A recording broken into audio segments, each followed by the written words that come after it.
澳門好犀利啊！竟然咧有日本設計師咧為我哋打造咗一本咧唔傳統嘅旅遊書。日本作者藤原力咧之前已經試過為泰國啦、香港啦、韓國啦呢啲小城市咧設計過呢一本 City Walk 嘅書。佢係一個咧互動式嘅冒險之書，當中咧有4條探索路線，有分難度嘅，讀者咧可以揀你自己有信心嘅路線咧，可以慢慢行。就好似玩緊一個咧現場版嘅劇本殺。500年前嘅澳門咧，當中真係有啲咧日本人嚟到呢度居住，所以作者咧加入咗好多日本人嘅元素。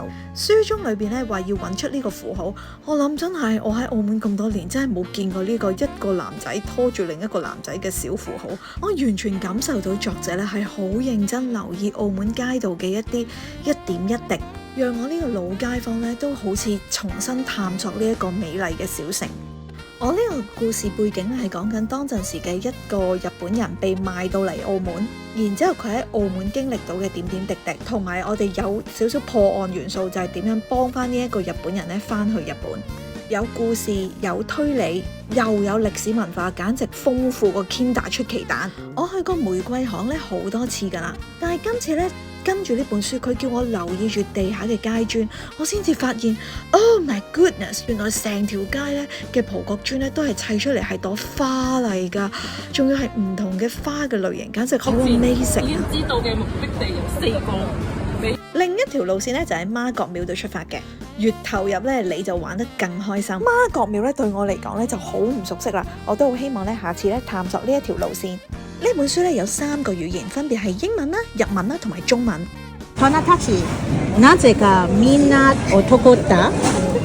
あなたはそのゲームの用紙を。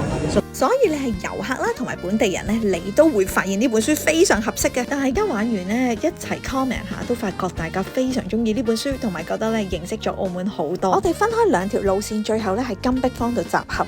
記住6月30號前咧都有優惠。我今次咧就試咗呢一個咧瑞珍冰室。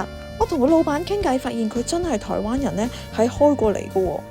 咁所以咧味道咧係非常之咁正宗嘅喎。我嗌咗佢哋嘅傳統滷肉飯，咁嘅單位咧，即係呢個飯量啦，有個餸啦，然之後有杯嘢飲啦，都係埋單好似40幾蚊。